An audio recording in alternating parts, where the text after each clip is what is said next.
Divine retribution can take form of many things.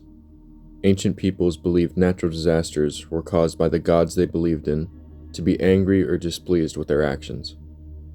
The Bible states that the great flood that wiped out a majority of humanity was a response to their immoral actions.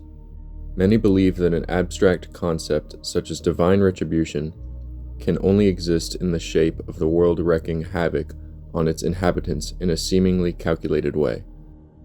Yet, there is one glaring example that the idea of chaos, karma, and vengeance can be concentrated into a single living being. UFC 294 was originally supposed to be headlined by champion Islam Makhachev defending his belt against the man that he took it from, Charles Oliveira. All was well and good leading up to the fight. Decent hype and training camps for both were going as planned. Until 2 weeks out from the fight, when Charles Oliveira pulls out of the fight due to injury.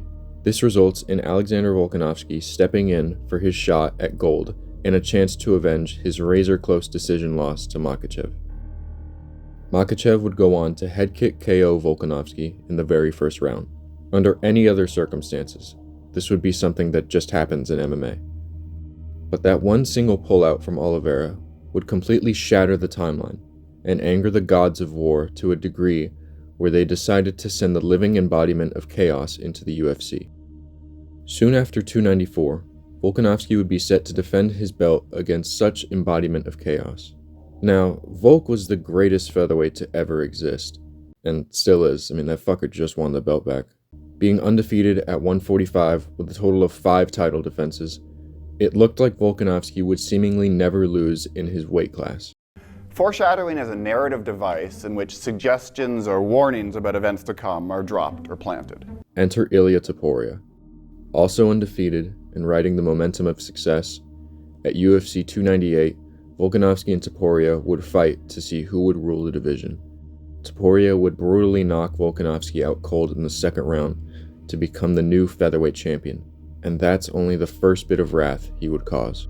Let's skip 2 years in the future, to UFC 311, set to be headlined by Islam Makhachev once again trying to defend his belt, this time against surging Arman Tsarukyan.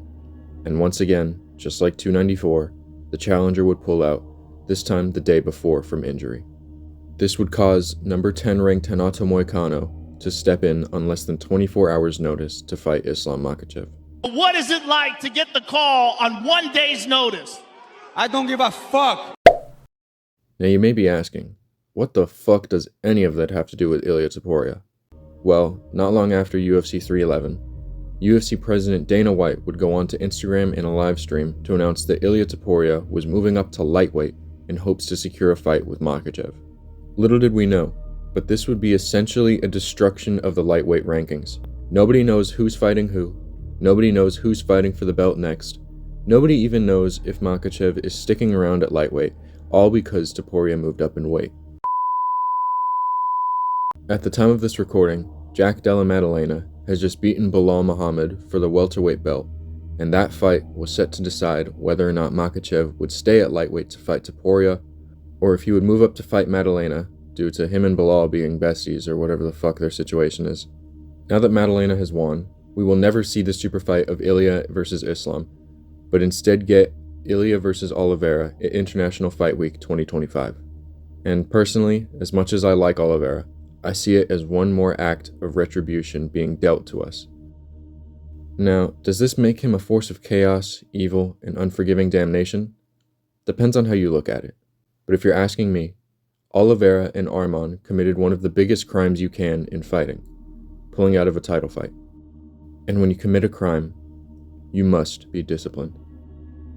And I leave you with this. As another agent of chaos once said,